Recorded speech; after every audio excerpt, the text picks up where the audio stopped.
Hey, this is C&D channel, and Chris. This is MMA for you. I'm going to be doing my UFC 154 post-fight analysis. As far as picks go, I did really well. I got 10 picks out of 12 correct. The ones I missed were John McDessie versus Sam Stout and Garza versus Homnick, which is kind of sucks in a way because it's they're both Team Tompkins guys, and it kind of illustrates how that their team aren't performing as well as they used to.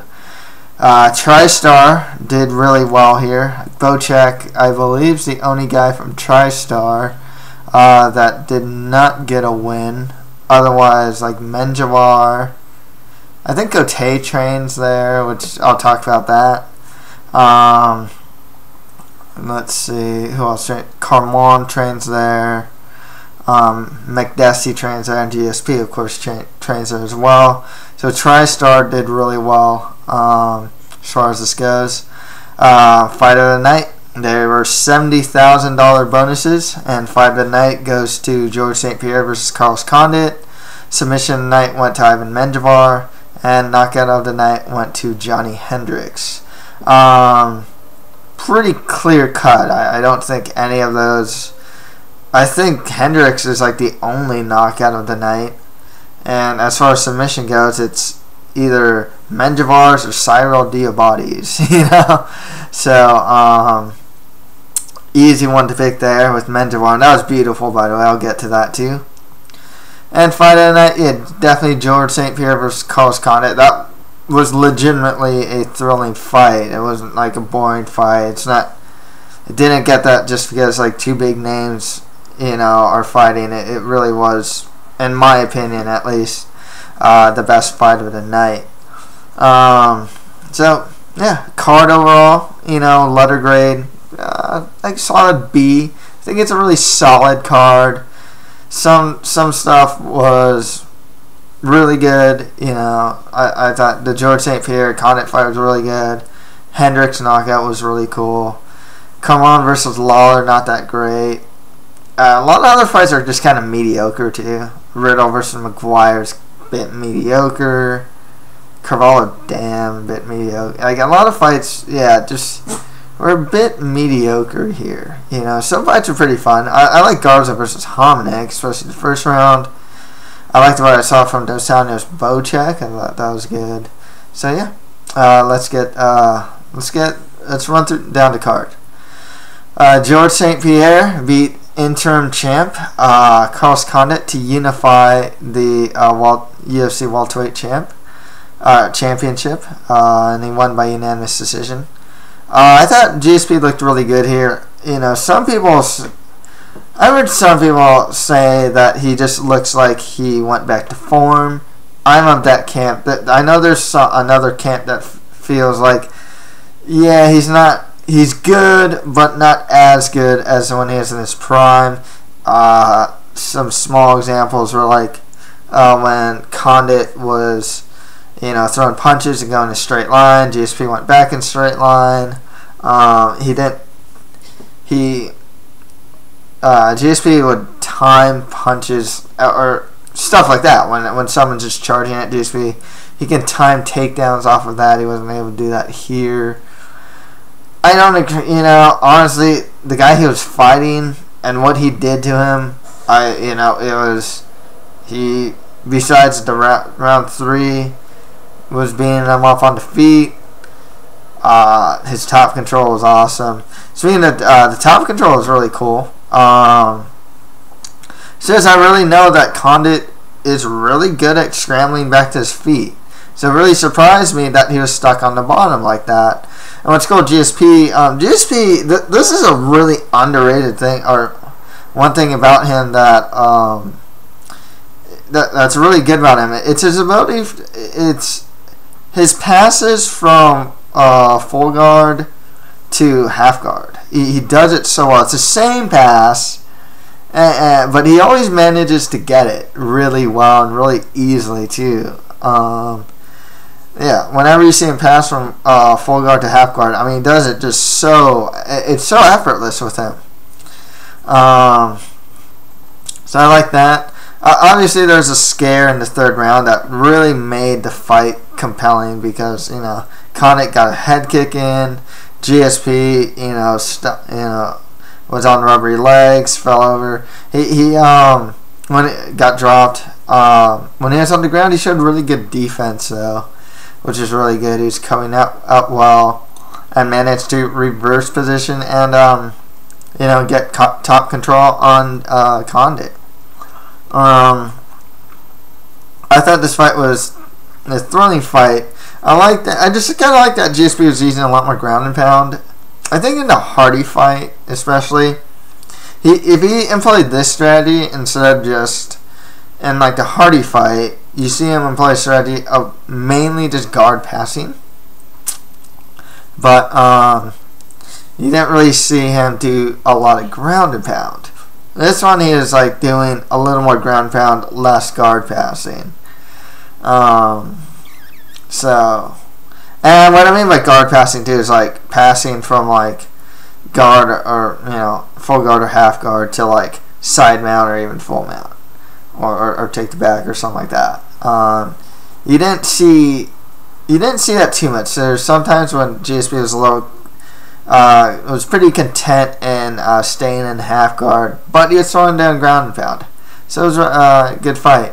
I think that Condit definitely was, he made it competitive. Definitely from the performance and just from that third round was his best opponent to date, I think. As far as who GSP's get next, there's a couple options. Obviously, there's the Anderson fight, and you can tell with the way that they kept showing Anderson and just he was in the corner and stuff. They show him in the audience in the like this corner screen that they really wanted GSP versus Anderson. GSP once again he comes off very non-committal about that fight. I am very skeptical that fight's going to happen. I don't think it will, to be perfectly honest. And you know what, though? I'm fine with that because I find a fight with Johnny Hendricks to be very compelling, stylistically. Nick Diaz is another fight that could be really interesting as well. So, within his division, I think Hendricks deserves it more. I think there's a really good money fight in GSP versus Nick Diaz as well. And as far as threats in his division, though, Hendricks for sure. It's simply a combination of Hendricks' wrestling. I mean, from what I was reading, it's like 4-time Division I All-American. It's just so many accolades. From what I heard, this guy had Olympic potential, but opted to do MMA. I don't know if GSP is going to be able to take down Hendricks if they do fight, and I think they will fight eventually. It's a good fight. It's really compelling. Hendricks though doesn't really have the tech. He doesn't have great technique. Drops his hands after a lot of his punches. But man, he has massive power. So that makes the fight interesting. Nick Diaz, it's just a good grudge match. Stylistically, it's interesting too. But seeing how GSP just took down Condit, avoided his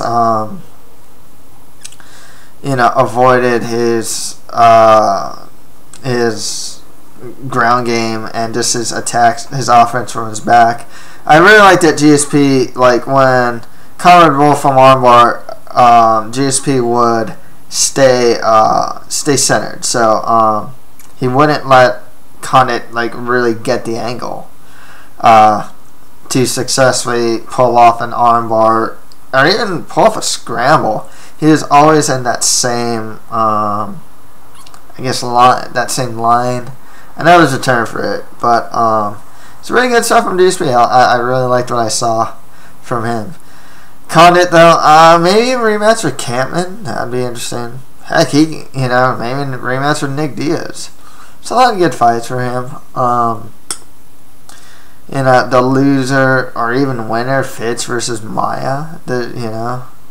Koscheck's around there to fight Condit. So a lot of good fights for Condit still on the horizon for sure. Okay, next fight after that, Johnny Hendricks beat Martin Kampmann by knockout, 46 seconds in the first round.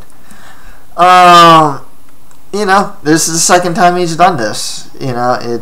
I don't believe in lucky punches, and this definitely wasn't a lucky punch. You also know that Kampmann has a really bad tendency to get hit very hard in the first round. I mean, the guy's, for some reason, his defense just isn't that good, and I never figure out why. He's also a slow starter in the first round, and he's even admitted that he needs to be chin-checked and just hit hard in order to really get in the fight. So you watch the Daly fight, you watch the Ellenberger fight, you watch this fight, Alves even. It's in a sense, I always felt that Kampmann was just rolling the dice, because it's gonna catch up to him if you're such a slow starter. He spawned the UFC. Who else took advantage of this? Nate Marquardt's another guy that's taken advantage of Kampmann's just slow starts. If you see Kampmann lose by strikes, it's usually in the first, against Marquardt or Hendricks, it was in the first round. When you see him get dropped, it's usually in the first round. So it just really came to just, get him straight knocked out here. Kampmann, he doesn't have the best chin per se, but he does have he has really good recovery and resilience. And it really helps him get back in the fight. The only problem is Johnny Hendricks hits really hard. He saw it against Fitch, he saw it here. And Hendricks, of course, makes a really compelling, in my opinion, a compelling matchup for George St. Pierre, just because he has that wrestling and that power in his hands. He doesn't have the technique, and I think George St. Pierre, especially with his jab, can definitely out-technique Johnny Hendricks on the feet. I don't know if he can take down Hendricks. That's where it gets kind of interesting. I know Rick Story was actually able to take down Hendricks. I think Koscheck took down Hendricks as well, if I'm not mistaken. So it's not inconceivable or anything for GSP to take down Hendricks as well, especially the way he throws. He kind of lunges, and it's that type of off-balance, type of striking that will allow, someone like a George St. Pierre to maybe get the takedown in there. But it's really hard to say. That's what makes a fight why I'd like to see Hendricks versus George St. Pierre. As far as Kampmann goes, a lot of the guys I mentioned from Condit are pretty much the guys I can see Kampmann fight. He can still fight top 10 guys. He's really good. And there's still fresh matchups from Damian Maia, John Fitch, Josh Koscheck, Nick Diaz. All compelling fights for Martin Kampmann. So, really good win for Hendricks here. This guy's got some power. Okay, next right off that, Francis Carmon beat Tom Lawler by split decision. Really controversial decision here. I actually had it for Lawler. One guy though that said in some comments on Bloody Elbow said he wasn't too bummed about this decision because a lot of what Lawler was doing was just pushing him up against a cage. He did get some takedowns, but a lot of it's just he didn't really do much when he got him against the cage.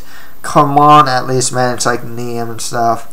Very interesting thing with Carmon here though is he has really good kicks. He has really good knees. He doesn't have good output. He doesn't throw a lot of strikes. And his hands are not very good. I just gotta say, it's just pure boxing. Honestly, isn't that good. I was really surprised. His kicks and knees are good, but his hands just aren't that good. Still seems a bit lost on the ground as well. Come on, He's got a good win streak going. He's definitely should fight some stronger competition. But as far as his like, him being an up and comer and a prospect, I don't think he's a very strong up and comer. He seems like a guy that eventually lose to like top 10 guys if he gets there, and he seems like a guy that would stay around the mid tier. I'd like to see Carmon fight a guy like Ricky Fukuda next. Fukuda just coming out that win over Tom DeBlas. I'd also like to see Carmon if they had the Nick Ring versus like Costa Philippou, and Philippou won, or like the winner of that fight Carmon as well. Philippou versus Carmon I thought would be really cool. But yeah, I was actually kind of high on Carmon as a prospect. This fight, kind of showed that he's not. He's still a prospect, and he can prove me wrong, but he just, from what I saw from his skill set and whatnot, I'm not that impressed, to be honest. As far as just like his ability to like break into the top 10 or anything like that. Good fighter, but more mid-tier than like top tier. That's what I'm saying. And I'm not trying to insult the guy, or anything. I have nothing against him personally. It's just, it's what I saw from him. Okay, next fight. And the guy I am actually impressed with is Rafael Dos Anjos beat Mark Bocek by unanimous decision. Just everywhere. Dos Anjos looked great. Cardio looked great. Takedown defense, stellar. The way, what's really cool about Dos Anjos here is, it's he's really like pushing on the head, just doing some basic, takedown defense stuff. There's a time when like Bocek was going for a takedown and he's driving, and Dos Anjos spun so that Bocek's back would be against the cage. I really wish more fighters would do that. He'd get the tie plum when he was able to disengage from Bocek against the fence a lot of times. Striking was on point. His grappling was on point too. He was getting the better of the overall grappling when it did hit the ground against Bocek. I was glad to see his cardio looking really good. He was taking a lot of risk in the third round, doing flying knees and stuff like that. So I was really impressed. I've always been pretty high on Dos Anjos, but like in the Njo Kawani fight too, because he showed really good striking, but he's mixing in really good takedowns there too. Seems like he's really finally putting it all together. And I think he actually looks like a guy that can really break through. Finally, of course, he's also that guy that's like he's always been trying to break through, and but he's on a 3-fight win streak now. But it's like he lost to Gleison Tibau, lost to Clay Guida. He's just always that guy that's like trying to break through but never can. Hopefully, he'll get like a more top 10 guy next. I'm thinking of the winner of Lozon versus Jim Miller, or the winner of Handsome Matt Wyman versus TJ Grant. I think those would be pretty good fights and around the level of what Dos Anjos should be fighting. Bocek, I like Bocek. I think his problem in this fight is that he really only had one real plan, and that's take down and be on top. And it didn't really seem like he had a plan B outside of that. Good fighter, and he's a tough guy to fight for a lot of guys, because he can definitely grind, and he has really strong Brazilian Jiu-Jitsu, and he's just really tough. He's always in the fight. Very game opponent. I think he should just fight maybe the losers of the fights I just mentioned, or other like mid-tier guys. Okay, and the final fight of the main card, Pablo the Scarecrow Garza beat Mark the Machine Hominick by unanimous decision.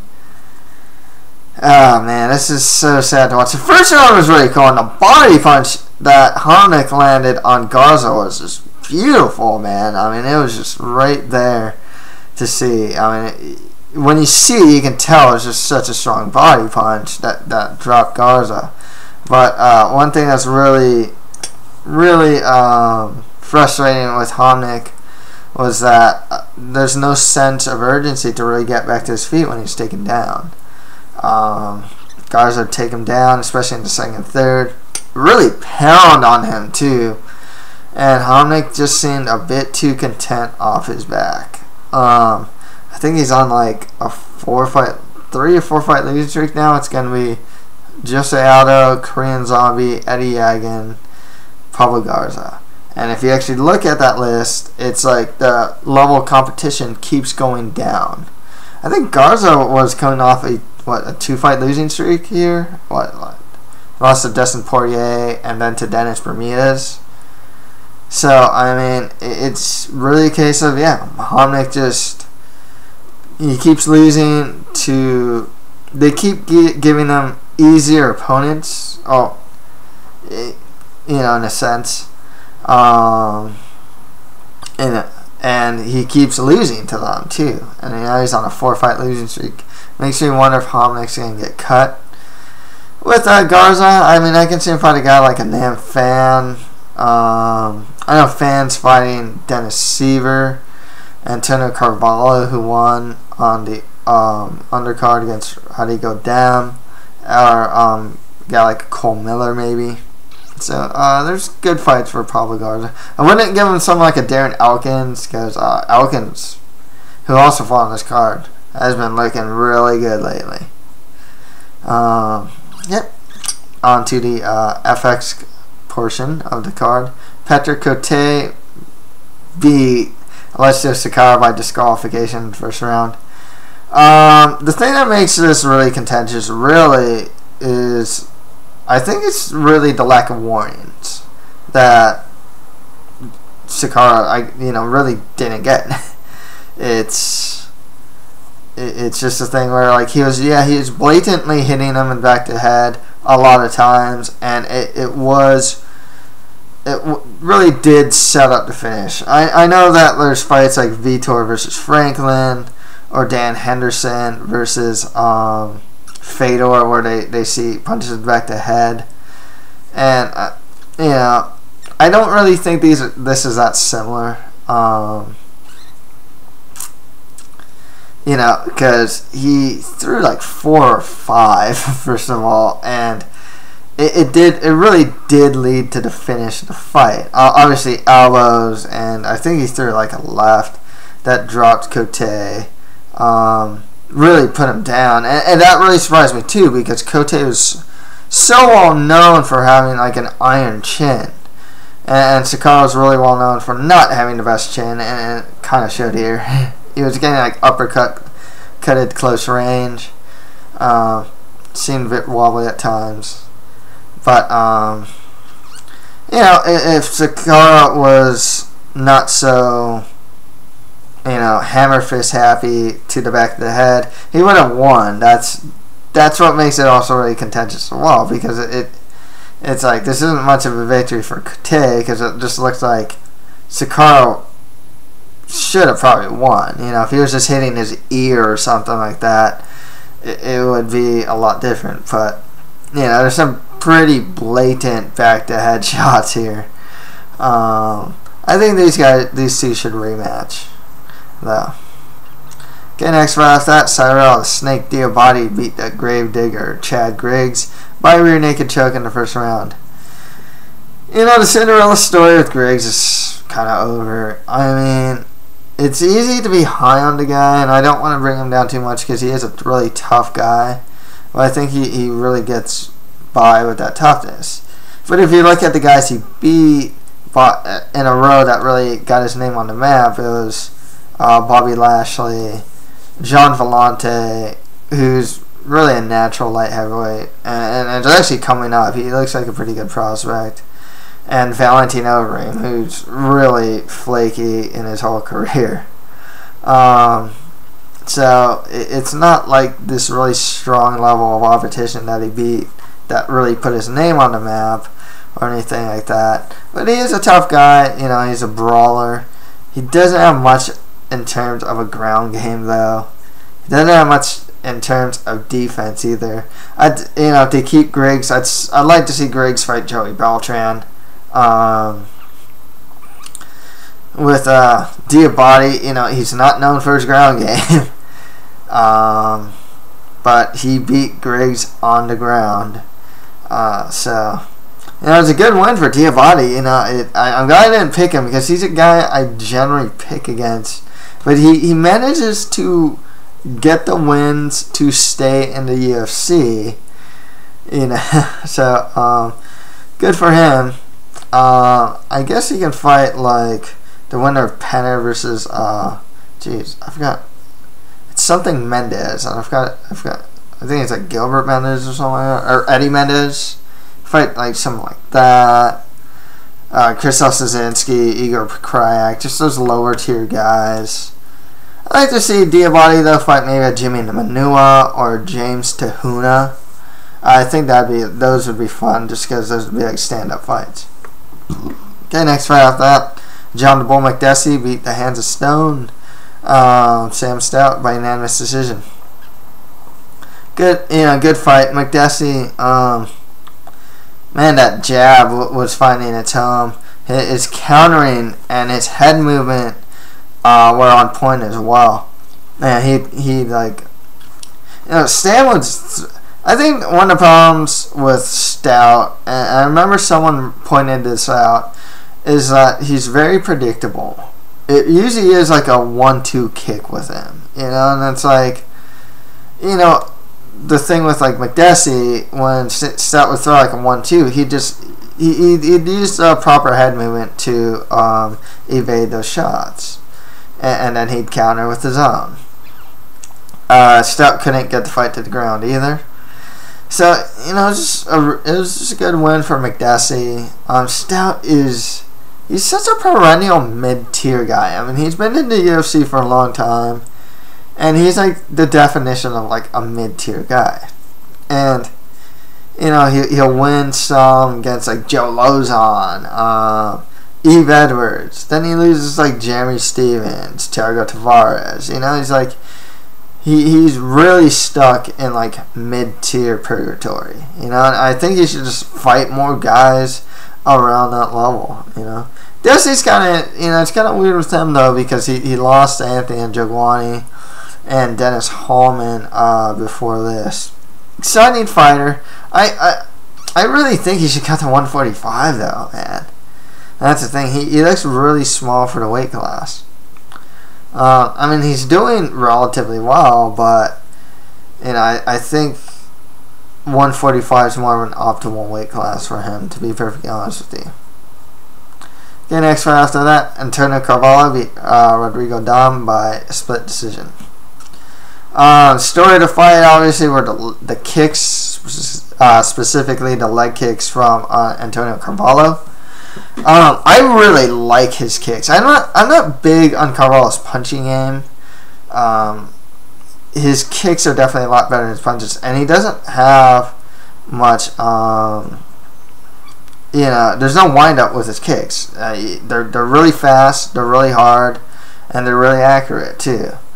You saw against like Daniel Pineda, he head kicked him in like the first round, and then subsequently like ground and pounded him. So I really like Carvalho's kicks. He does, his fight never really hit. There's actually one sequence that was really fun to watch that the fight hit the floor, but otherwise it really didn't hit the floor. You have two guys with really strong Brazilian Jiu-Jitsu skills too. Rodrigo Dam, he should just fight more like mid to lower tier guys in the division. I'm not. I remember seeing him in Strikeforce and getting beat. I've never thought of him as like that, that good of a fighter, to be honest with you. He's like mid or lower tier at best. Carvalho's interesting. Like I said, stand-up's not bad. Like I said, I think there's a lot more to be desired with his boxing, but his kicks are really good. But his hands just aren't that great, in my opinion. And his Brazilian Jiu-Jitsu, though, is pretty strong as well. He's doing really well against Felipe Arantes. And Arantes is a good fighter as well. He's someone I'm looking keep my eye out for. I mean, he ended up losing a fight, but he did very well against him. As far as who Carvalho should fight next, I thought Pablo Garza was a good next fight for him, to be perfectly honest. Those guys I named for Garza are good matches for him as well. You know, Nate Fan or something like that. Cole Miller or something, you know. Geez, who's coming off of... I can't really think of any other guys really coming off of, like, wins in the division right now. Okay, next fight after that, Matt Riddle beat John McGuire by an unanimous decision.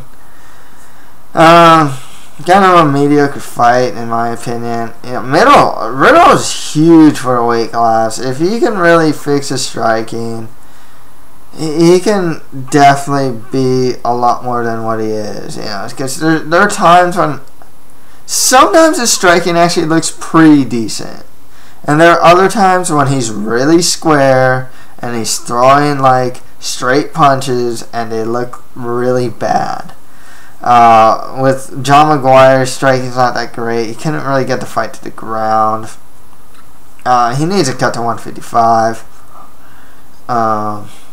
Because, you know, he's fighting guys like Hathaway and Riddle are just huge, first of all.